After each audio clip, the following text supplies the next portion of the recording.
Get Valiant. Josh likes big ones and he cannot lie. This is number 174 of Get Valiant. It's very true. The big 174. Oh, our The best big one. episode yet, I think. Our best episode yet? Yeah, it's our largest numbered episode yet. Our biggest episode. It's big. It's huge. We actually get to talk about a new comic book. I will say we missed you last week, Josh. We did. I just it's been kind of crazy. We had no power, and there was like trees knocked down all over the place in my neighborhood. There's still trees knocked down all over, So for what people are like, what the hell are you talking about? Utah got hit with a really big windstorm, like winds up to like 100 miles per hour. And my neighborhood looks like something out of like a hurricane area. Do you know why that's the case? Huh? Do you know why that happened? I'm sure it's got something to do with like global warming or climate change or something. I thought it had to do, with Colorado sucking and Nevada blowing. It might be. So just in the Nevada. Well, I'll tell you what. I haven't been to Colorado to verify, but Nevada blows. It's bad. Dude, yeah, glad you're here, and I'm really upset because I think this is like the second time we had Matthew Klein on, and it was just him and I talking about wrestling, and Eric just frustrated. Oh, I know. I mean, I was looking forward to trying to get in on some of that, but it was a horror show last week for us here. Oh man, glad you're live. We talked about a bunch of pro wrestling, and I was not enthused. That was about. No, actually, it was a really good time. We actually had a really good time talking to Matt, whatever. I talk like we're best buds. Me and my buddy Matt. No, it was awesome talking with him and chatting about where things are at with Valiant, and he teased us. I don't know if you even saw it, Josh. Obviously, you've had a lot going on, but he teased us with like a hand. It was a hand. Can we show that again, Hooser? Do you have that? Yeah, you're gonna give me just a minute, and I'll get that. I know I'm just bringing this up out of the blue, and you didn't plan for it, but it's okay. Yeah, we got a teaser. I didn't get a chance to watch the episode or listen. It was just too crazy for me on my end. Things are good. No, totally understandable. And if anybody else missed the episode, that's why I wanted, if Hoosier is able to bring it up. Because he just like randomly toward the end of the episode was like, hey, do you guys want a spoiler or a tease, whatever? I don't remember how he put it, but yeah, so he just showed us an image and asked us what it was. And I will say that before we saw it, my initial thought was that it was going to be something Harbinger related. And then we saw it and my level of confidence was pretty shaken. So I'm curious to see what you think it is when you see it. Okay. Boom.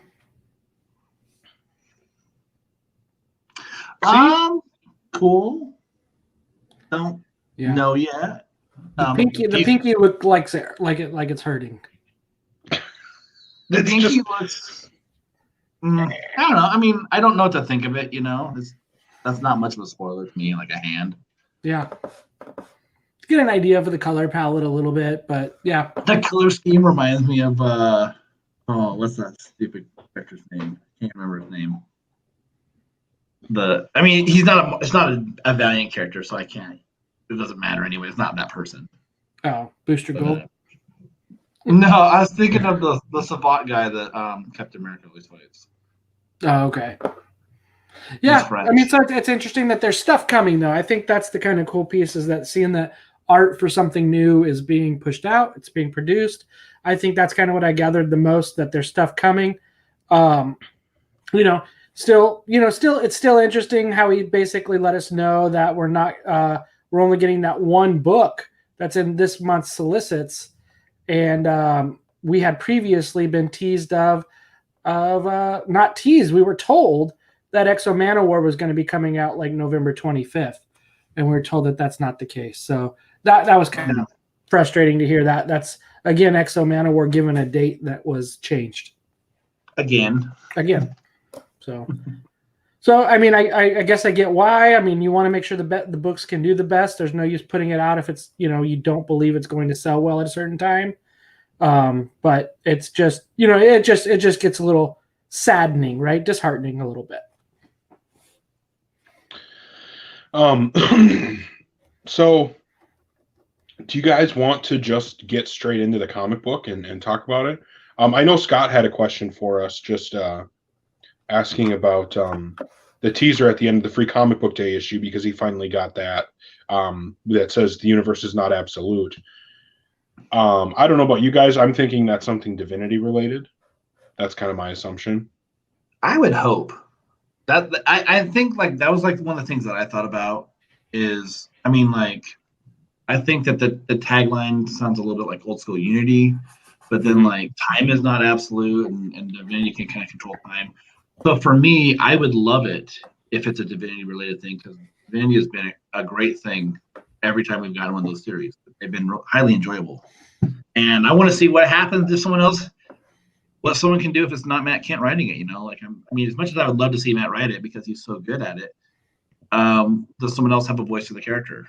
Someone else going to do something that the fans are going to get behind and enjoy? So I'm curious to see what happens with it. Yeah. I kind of, mixed things. I know that they pushed Dr. Tomorrow quite a bit, right? That was a big push. And even Valiant helping us get with Alejandro on the show after the last episode, right? So they're not necessarily looking to sell a whole lot more books of a series, potentially, unless there's another one coming. So I think it's wide open. You never know. I mean, these things are meant to stir these conversations, these thoughts when they're put like that.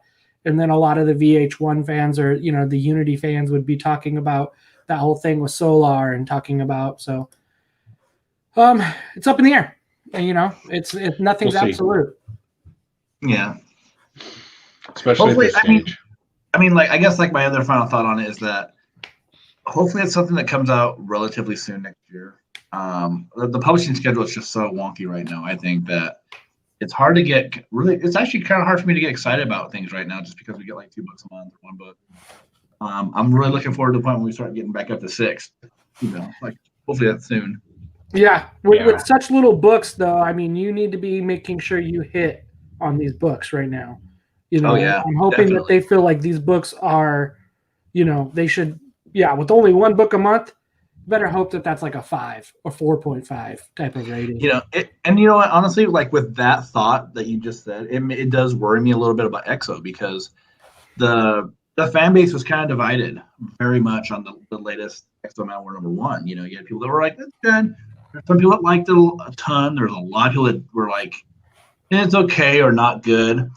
I just think, man, if you're a Valiant fan, like if you're a hardcore fan and you just straight up don't like a flagship character, that's hard, man. That's really hard to get behind, So, we read that first issue. I know the 3 of us were all very mixed on what we thought of it. So, hopefully, hopefully people can get behind that second issue. Let's see.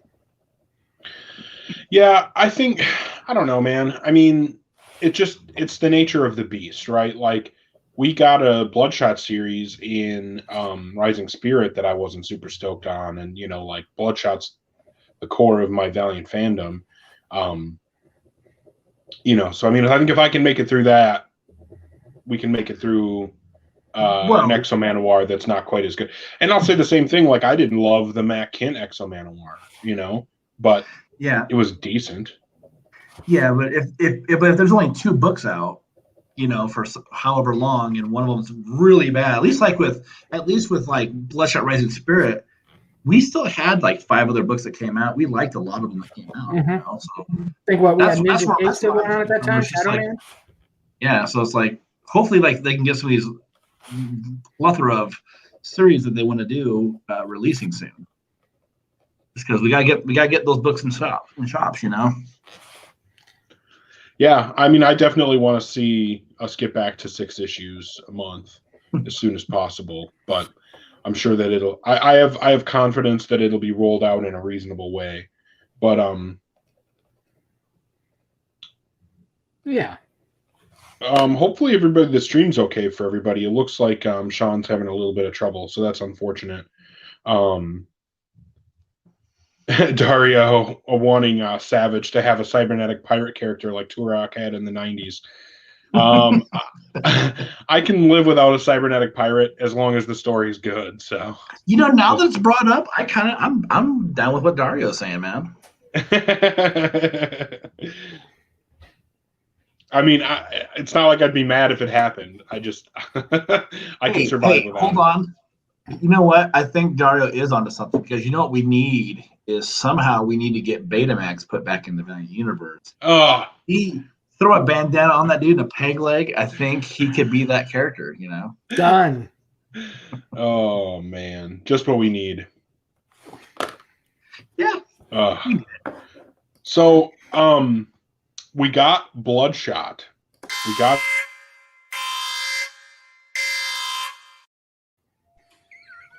Just cut me off, thanks. I really appreciate that. But letting everybody know that we are going to talk spoilers. We are going to go into the new issue of Bloodshot and discuss it at length. So hopefully people have read it and are ready to chat about it in depth. Do I do that alert again now? Do I do it again? Jesus Christ. Do I hit the button again? What?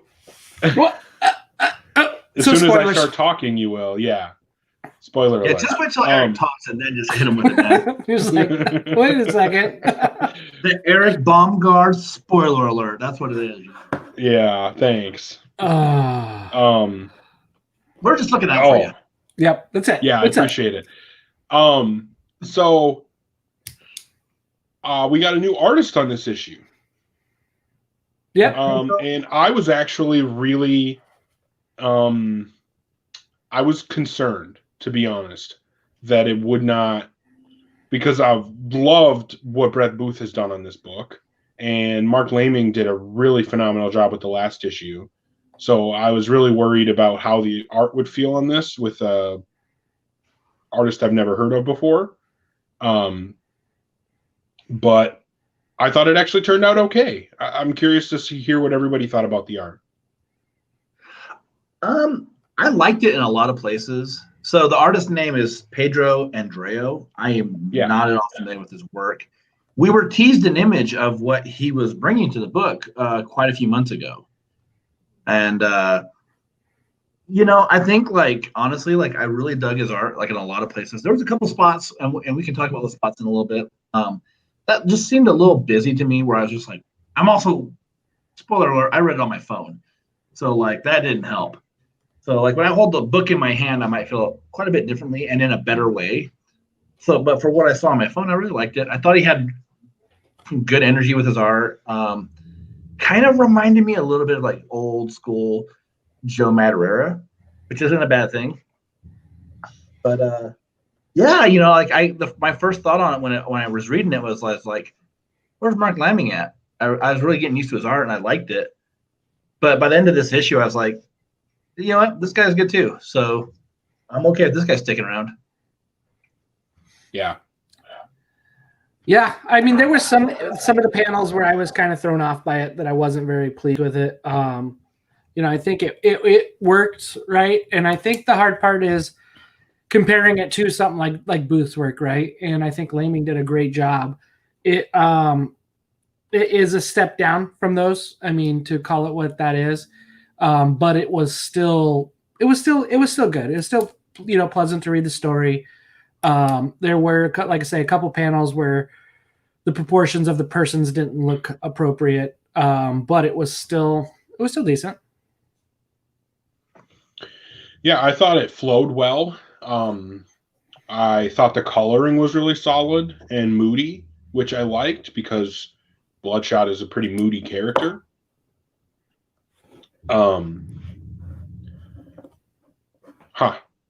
Sorry if people are having a problem with the stream. I know Sean's having some issues with some stuttering, and hopefully people are able to resolve that. But yeah, I thought that the art was solid and smooth. I thought that The pacing felt really good, and there were some amazing moments in this book. I thought the first amazing moment was when Bloodshot punched through a guy's chest and pulled his heart out and then crushed it. That was absolutely amazing. Just peak action, like it just was so badass. That was a really exciting moment. And then Exo Manowar showing up, talking about a bunch of other characters in the Valiant universe, making it really feel small and connected, like making the universe feel like a connected, shared universe. Not but like Exo Bloodshot wasn't like a homeless dude, though. Well, no, but he isn't. He's in his Exo Manowar armor. I know, but the last we saw him in Exo, he was. Yeah, I mean, he still looked like Exo Manowar underneath the armor. That's all I want to know. Is he shirtless with sweatpants under the armor? Right, because that's the most important part of this Bloodshot issue. If he comes back within the pages of Bloodshot, I want to know what his thoughts on basketball are. Exactly. I mean, he got the whole history ran down quick by Shanhara, so. If he would have been like, I gotta go, I'm not gonna stick here at Bloodshot to hang out with you. I've got some basketball in Brooklyn to do. It would be. And then you would be like, oh my god, like they timed it in perfectly. We know it's not a reboot. Totally agree. To have the nanites and Shanhara basically be talking about random stupid facts, like their thoughts on basketball, like a full issue. What we needed is more badassery from Bloodshot, and that's what we got. No, I will agree though that when Bloodshot just shows up out of nowhere and like he does like the heart punch, I thought that was pretty rad. Yeah, because it's so out of nowhere. I thought this was a good action issue, and at first I had my doubts because we get the little scene with Neville at the beginning, and then it just kind of seemed like we were getting like the burnt dude boning with a mask on, and it was kind of weird, and then a lot of people just started talking, and it was like, oh shit, like. Yeah, I was wondering if we got Seeley's money shot from a vault. That's kind of what I thought. I was like, wait, am I reading the right book right now?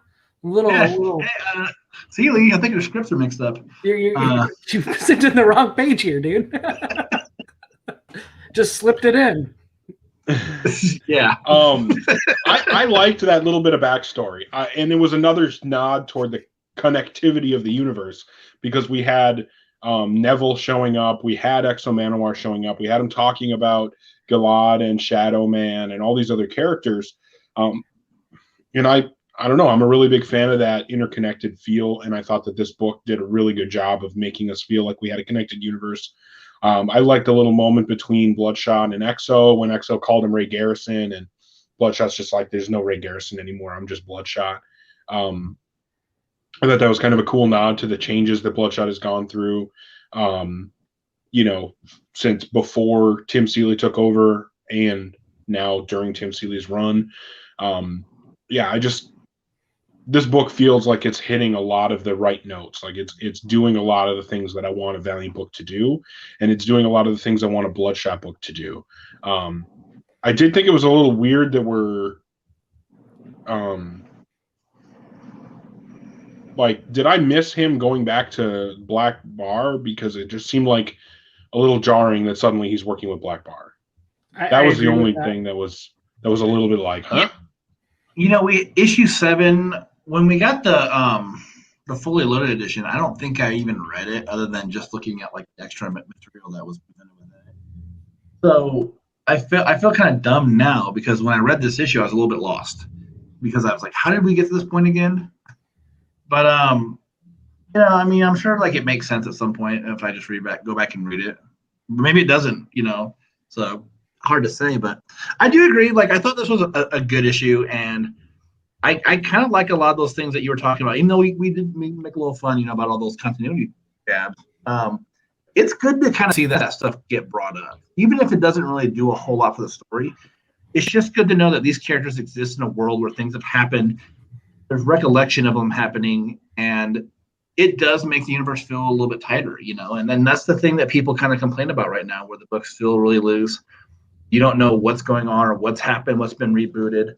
So I thought that, even though it was just like one or two panels, I thought those were like two great panels, like a bit of fan service, but like they were great. Yeah.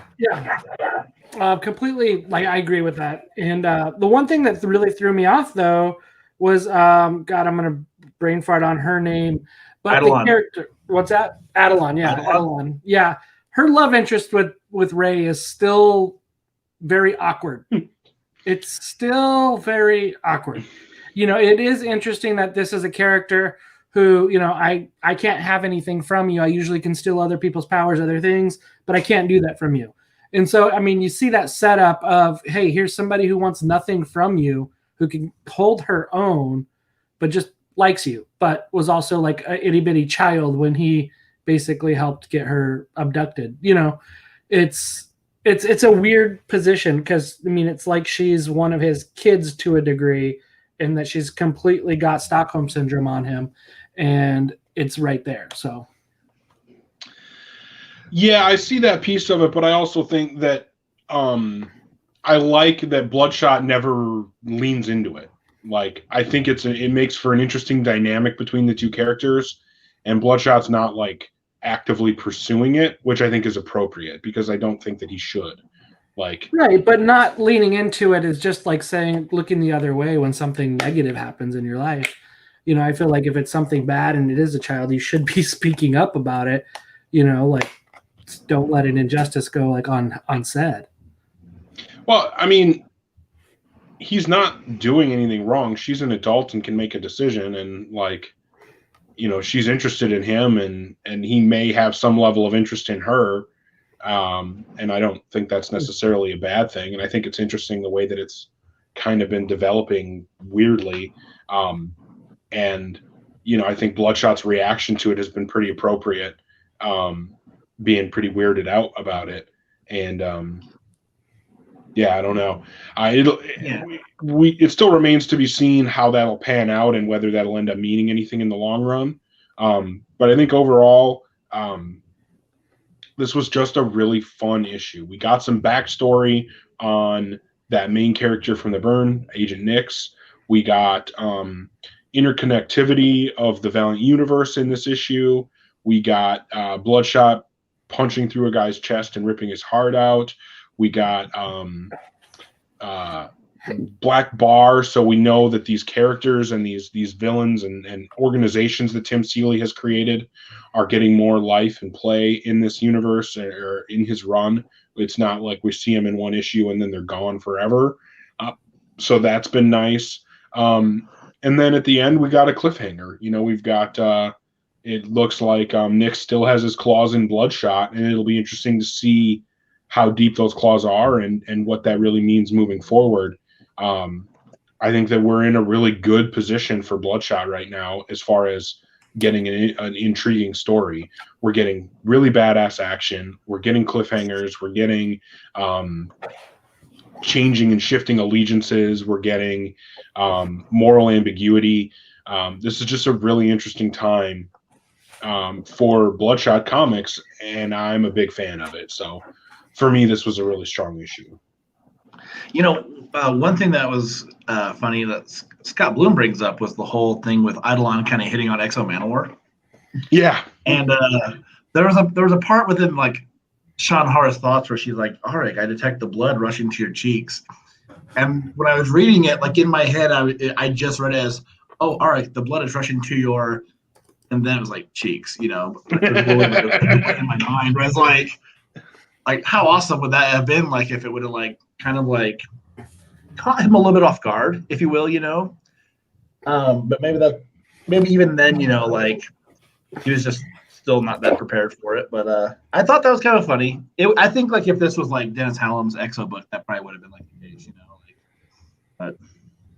Did you guys notice though that they openly said bitch in this? And usually that would be a little bit more asterisks and pound sign with Valiant Comics in the past. What did it say that? It was on the third page, I believe. I don't know. But Bloodshot basically says somebody's a bitch. Well, works for me. I prefer it to be a little bit more adult, so that's fine with me. It doesn't bother me any. Me too. I I don't Probably say why The really, Boys but, is like, one of my okay. favorite shows. I still need to watch season 2 of The Boys, but that's what we really I haven't need is watched it either. we need like a Ninjak Netflix show, but that's a whole other topic. So I Take don't it know up how with to. hints. Yeah, I mean, I didn't even want to get into that. We're not going But to. Let's get the book done and then let's go. no, let's just talk about the book. Hooser. Oh my God. Who knows? Who knows what the future of Valiant on the screen is going to be? But I think for this book, the art's not perfect. It's not Brett Booth. It's not Mark Laming, but it is really solid. I think that it is consistent. I didn't notice any pages that really threw me off. There were a lot of pages that sucked me into the story to the point where the art just felt natural, and it didn't. It led to a really seamless reading experience, and that's one thing that I always look for in a good comic book, when the writing and the art come together and give you that seamless reading experience that you can get lost in, because that's what entertainment is, right? It's escapism, and being able to escape into the story, even for the short length of a comic book, that's a valuable thing. And I think that in that sense, this book is definitely worth the money to buy and read. And for me, I would give it a pretty high score. I think it's really good. I would give it a 4.25. I think it's a really solid book, and definitely something that I would recommend. Like, if somebody didn't know Valiant, if someone didn't know Bloodshot, I think you could totally jump into this series and have a really fun ride. Maybe you would want to read issue 7 before you read issue 8, but I mean, you could jump in and have a really good time with this. Yeah, I'm gonna go a bit lower. My score is gonna be a 3.5. In no way is it a bad book or anything like that. And I think sometimes, like, when we give those scores, we feel like, oh man, like you didn't like the book, it's a 3.5. Like, I feel like if we're like at 2.5, it's like a middle of the road type thing. But, I was a little confused, like, on how we kind of got to this point. I just remember with all those creatures and people with powers leaving the island, and then it was just like, well. Bloodshot's allied with the people who I think were fighting him on the island too. But yeah, it's a good issue, and I think, like, what'll benefit a lot of people who pick up this issue is definitely get issue 7. But also, like, I think this is the kind of storyline where it helps to read everything from the beginning, like at least from like the first issue of Celia's run, just because we have all these organizations, we have Eidolon. It just kind of helps to know everything that's kind of out there within the storyline. So I do think, like, it's a good issue. It kind of does help, though, at this point to kind of pick up. There's a lot of pieces, like a lot of brand new pieces, especially. I've in the past with Bloodshot, you don't have that big of a cast, and I feel like this is a book that's got kind of a big cast, between like the Burnt and the Black Bar and Eidolon, and I don't think the Glory Men are coming back. They look like they're pretty much done. Yeah, they were toast. But it was a good book. Sometimes it's interesting when we go third after going after you guys scoring the book. It's like, yep, what you guys said, here's my score. And that's exactly what I'm doing today. I'm going to be right there with Josh, because I do see this book as like a C. And that would be a 3.5, right? That's 70%. And so that's kind of where I'm going to be giving this one. I mean, very similar, the art wasn't what quite was put up to. I mean, it was about that level. And it was like, you do need to make sure you get into 7 previous issues of this run to have a good idea of where you're at in this story. Not your typical just to jump on Valiant start like some of the other ones, because you wouldn't necessarily know the whole Burnt and the Black Bar type of backstory and Eidolon backstory there within that. So, yeah, 3.5. That's fair. I'm not surprised that I had the highest score of all of us on a Bloodshot book. That can happen. But I really enjoyed it. Like you have like the high score, like on a video game. Like, I'm not surprised I had the high score. I didn't mean it that way. I didn't mean like I got the highest score. I'm just the biggest Bloodshot homer. It's wearing a Bloodshot shirt and. Hey, I got a Bloodshot shirt on too. I still like the guy. I got Bloodshot. I got one in my dresser. I got books. Josh, I own one. Oh. No, I'm a big fan of this book. I think Tim Seeley is knocking it out of the park. You know, I can't wait to see where it goes next. I'm really interested to see in issue 10 apparently is when we're going to get Wiggins and KT coming into the story. I'm really curious to see how that all pans out. I think with Tim Seeley writing it, we're going to get something really solid. And I'm excited for the future of this book. Absolutely. What do you guys think about that talk of Quantum and Woody with the Russo brothers? Is that even a thing anymore? I don't even know. It's been said so many times, and according to Dan Mintz, like 3 years ago or 2 years ago. Hopefully, it was said that that's not dead yet. So that means the Russo brothers didn't give him the finger and walk away. So those dudes just seem super busy doing like gigantic. Well, yes and no. They took their time doing Deadly Class, Rick Morender's sci-fi show. That was also Russo brothers. And that only lasted a season. It was fair. I liked it being a Deadly Class fan and Rick Morender fan. But that was the Russo brothers. Anything that goes to sci-fi because it's just like that's automatically like the nail in the coffin. That's where you go to die. Yeah. You know, like they're not going to do anything with it. Like I like Deadly Class. I really enjoyed it a lot. I think it might have been a little too violent for my wife, but like we watched it and we enjoyed it. But like it's like I thought the casting was great. Everything was great about it, and it couldn't make it. Same thing with Vagrant Queen. I enjoyed that. That one's weird because our Deadly Class, where I think it might have tried to stick to the comic too much. Yeah. You know what I mean? Like I know we talk about it sometimes. It's hard to say, but that one did. I mean, being a comic fan of it, you appreciate it. But I mean, yeah. So if Quantum and Woody goes anywhere else, I think that's a good thing. I don't know if there was even any kind of talk about sci-fi. I'm just saying, if you're gonna do anything, don't ever do it there. That one I want that one's when I want like an Archer type of comic, right? I want it vulgar. I want it an adult. I want rude, crude, Woody humor. I just think I want that type of adult fun humor that you would get out of it, where you see Woody pissing in the bathtub, right? To me, that's the shit I want to see when it comes to Quantum and Woody. Yeah, I want it to be on Netflix, so there's no limits, right? Yeah, like it can be, it can be adult.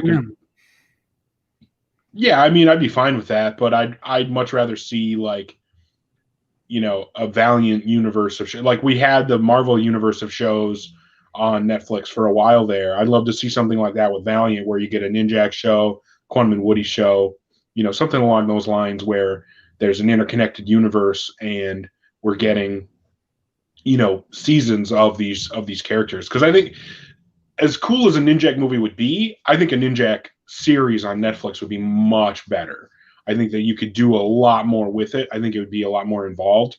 And I think that that's true for Galad. I think a Galad series would work better than a movie because you could get into a lot of his history more.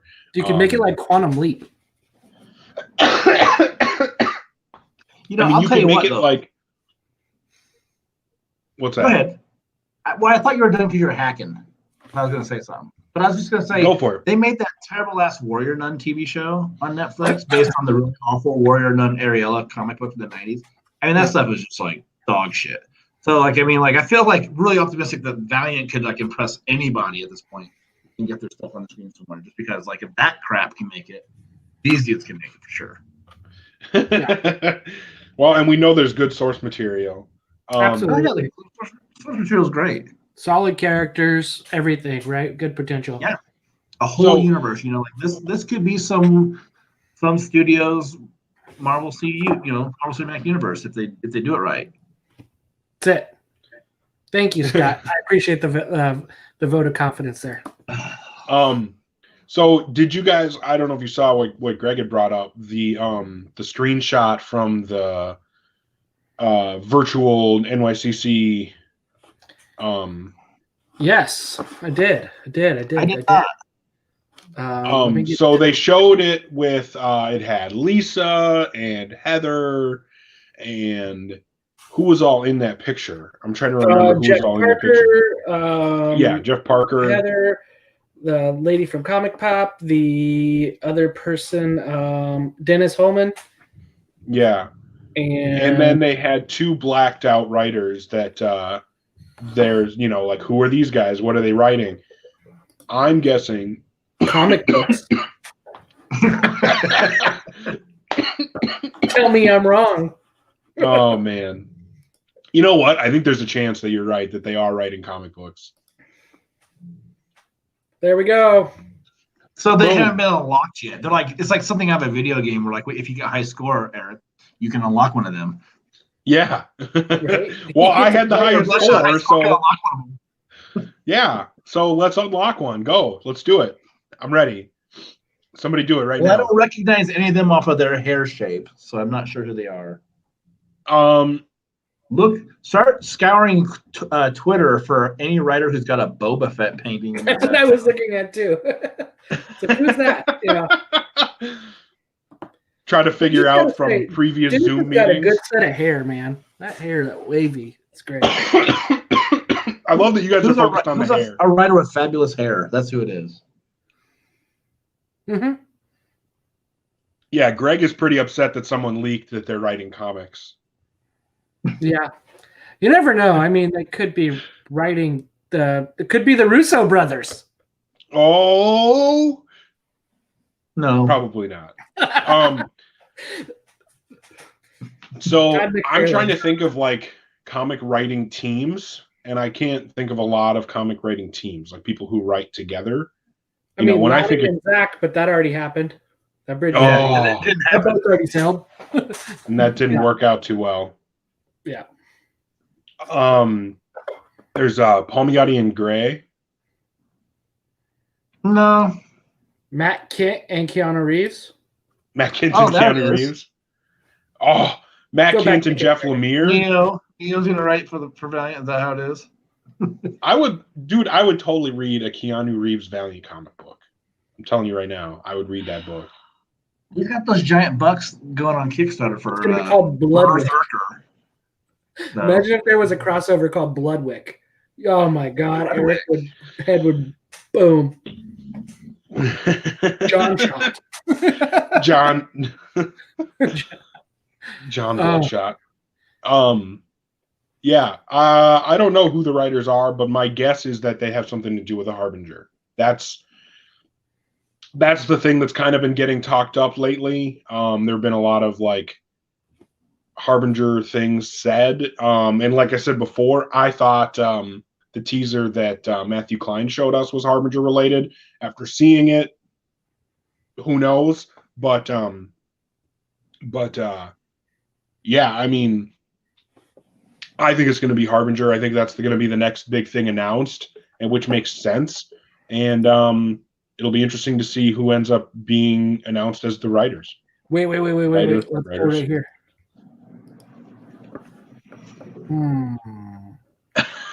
See who retweeted it? Who liked it? Who retweeted it? All right. I'm not sure by that, but sometimes can get us a good amount of stuff.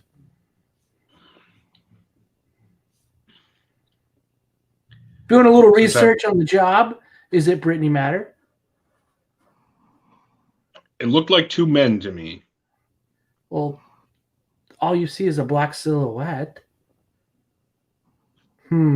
This guy loves Vin Diesel and fast cars, so he must love. Dario says it looks like Fred Van Lente. It might, yeah. I could see that with the one in the middle. Yeah, I mean, and I also think that there's a great possibility that he would write for do more Valiant work anyway. Yeah, I mean, he's done quite a bit. This person retweeted it and liked it. Says she's a writer. I don't know. What do you guys think on the chat? Who do you guys think it is? What do you think? Greg, let us know your opinion. I think you might have a good guess on your end. Stuff we all like to see, all curious about, and we're just excited to get into their other stuff so we can see their stuff. So yeah, hopefully it's like, exciting. Like I hope those are like those two people that we don't know who they are. Hopefully those are like some names to get really excited about. Just hearing those names attached to the Valiant universe, you find that out. It's like, wow, like that's exciting in itself, hopefully. Yeah, no, I'm with you 100%. Hopefully when we get the names dropped, we're able to go back and see, what they've done before and start getting an idea of what they're going to be able to bring to the Valiant universe. So remains to be seen. We will find out at some point in the future.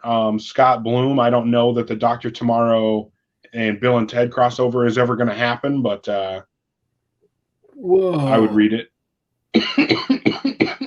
Only if it was written by Evan Dorkin, because he's written all the Bill and Ted stuff over at Dark Horse, and it's really enjoyable.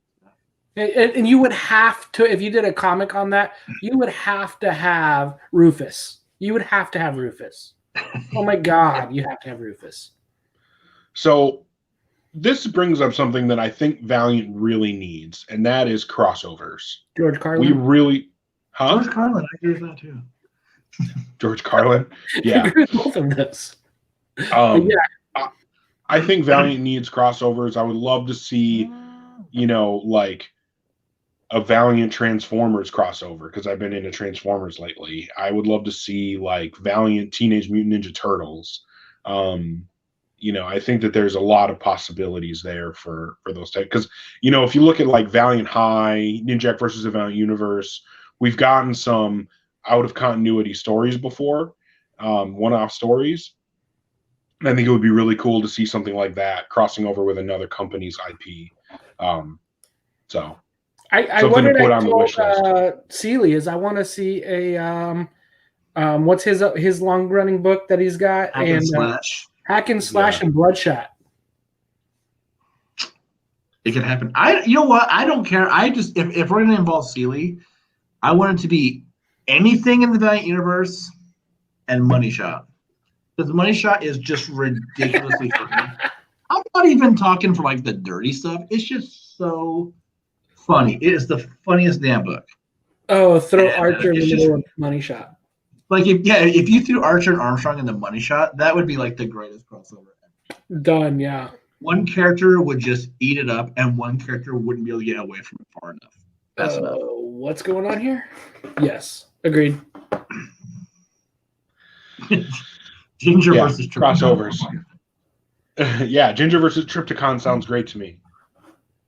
I'm on board.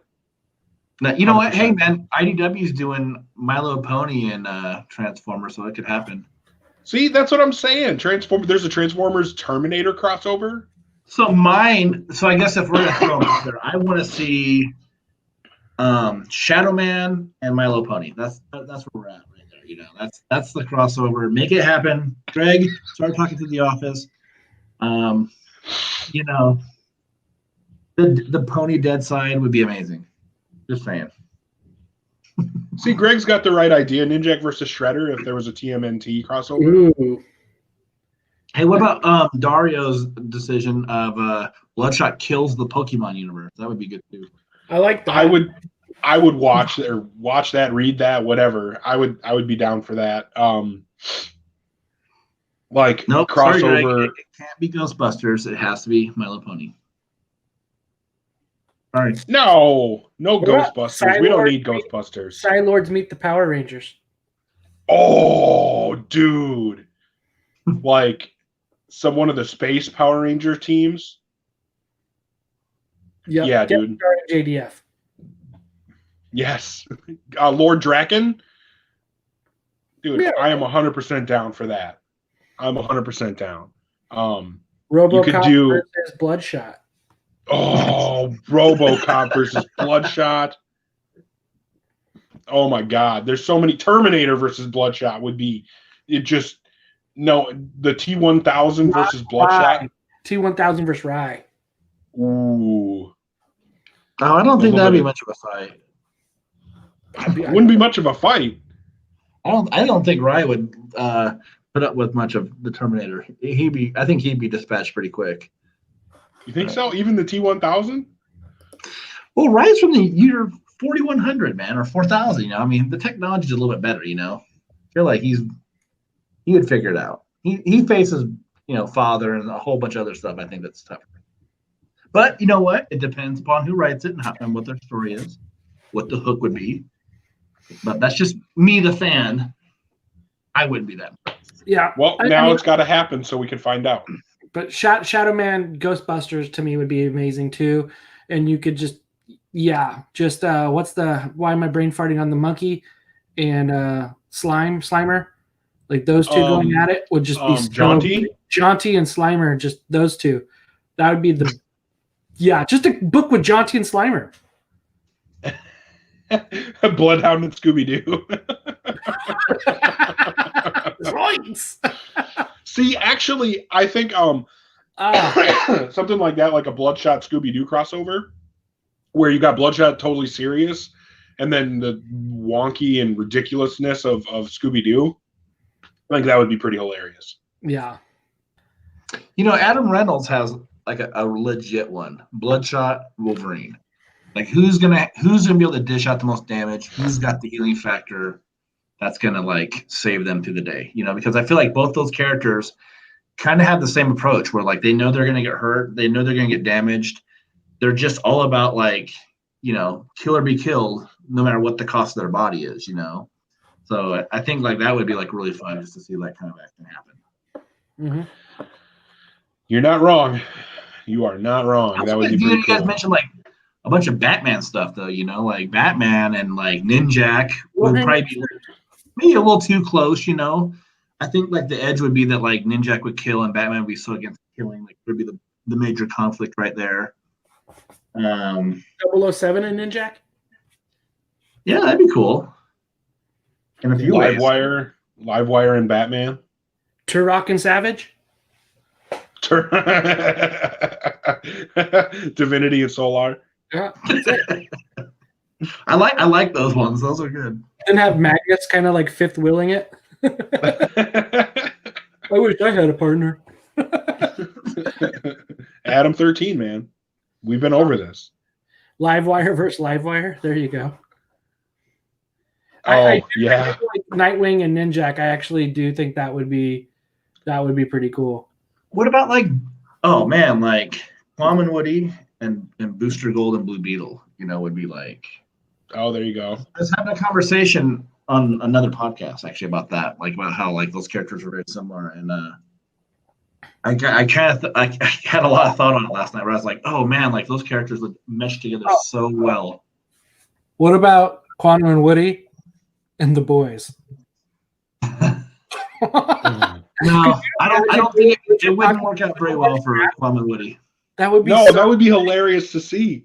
That would be so funny. You might as well call that The Boys Killed the Valiant Universe then, because that's what would happen. Be entertaining. Yeah. I'd be down for it. I don't know. I want to see it happen. I love Valiant, and I think that a great way to bring new fans in would be to do some crossovers like that. Have the Valiant characters get involved with some other universes. Harbinger and the Runaways, yeah. Yeah. Pete Stanchek versus Jean Grey. Yeah, there's a lot. Oh, Quantum and Woody, Heroes for Hire. What's that? Like, keep your mind out of the gutter, Pete. Yep. Yeah. Not happening today. Yeah, I think that there's so much potential there, and I hope that we see something like that someday. But anyway, we could spend literally forever going on about potential crossovers. In hour 2 of this podcast, we're only going to talk about crossovers that we want to see. Oh, we could talk fan casting forever too, but we don't need to go into that. We're saving that for hour 3. Right, that's hour 3. I mean, outside of Bloodshot on The Walking Dead, who would be next? Daryl versus Archer. Archer would win. I don't know. Yeah. You got that redneck like craziness of Daryl. You can figure it out. Yeah, I don't know. Yeah. I don't know, but I'm glad that we got a comic book this week. I can't wait for the next one. I wish more Dr. Tomorrow was coming. I wish more anything was coming, man. Like, give us a lot of stuff again. Give us 6 books. 6 books will feel like a lot, man. I remember when we were stuff, give us some digital only, some bad eggs or something, get some stuff worked on. Give us some crap that's, I'll take some C-level work for digital only. Something to tide us over. Yeah. Get Elliot Rahal and a random artist. Yeah. Man, I feel like Elliot's he's got new books popping out like every 4 months now, though. Yep. Yeah, well, get him a Valiant book. Elliot and Brent Peoples, let's make it happen. Or Justin Jordan and Brent Peoples, let's make it happen. Justin Jordan would be a very welcome return. Yeah. I like Justin. Man. Great guy. Yeah. Like the Shadow Man works so much. I like a lot of books. Reaver is great. I agree with Dario. Alejandro Arbona on Capshaw. Give him a Capshaw book. I think that would be amazing. But anyway, shot out there. I'd love a Capshaw miniseries, or like I have pitched 100 times, do a Unity book that's centered on Capshaw with a rotating team, so that every time a new threat pops up, she pulls together a different team of heroes and faces the threat. So then we're getting a Capshaw book and a Unity book and almost like a anthology feel, because from arc to arc you get different characters. You'd get to, you wouldn't have characters sitting on the shelf for so long. You would be able to bring them back and get them into regular rotation. If you don't have an Archer and Armstrong book coming up for a while, cool. Put them in an arc of Unity. If you don't have a Shadow Man book coming up for a little while, throw them in an arc of Unity. At least people get to read the characters. And then Capshaw is awesome. So, I don't know. Let Alejandro Arbona write it, or Elliot Rahal, or Justin Jordan, or any of 100 different really awesome writers.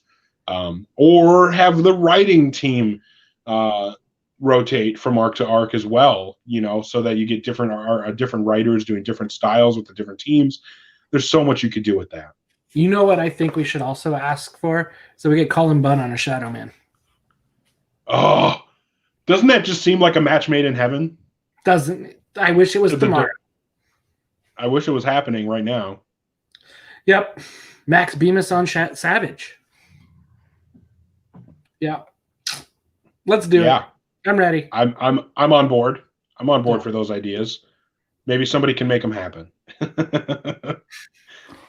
Well, we're going to do this again another week. Yeah. Thanks, everybody, for hanging out with us. Scott and Sean, sorry you were having some issues. Dario hanging out. Greg, always a pleasure. Todd, definitely appreciate people hanging out and chatting with us and putting up with our ridiculous requests. And we will see you guys all next time. This has been Get Valiant number 174. Signing off, I'm Eric Baumgart. I'm Josh Rathman. And I'm Hooser. And it looks like we got Rye next week, number 7. Come join Woo! the fun. Let's talk about it. Stay valiant, everybody.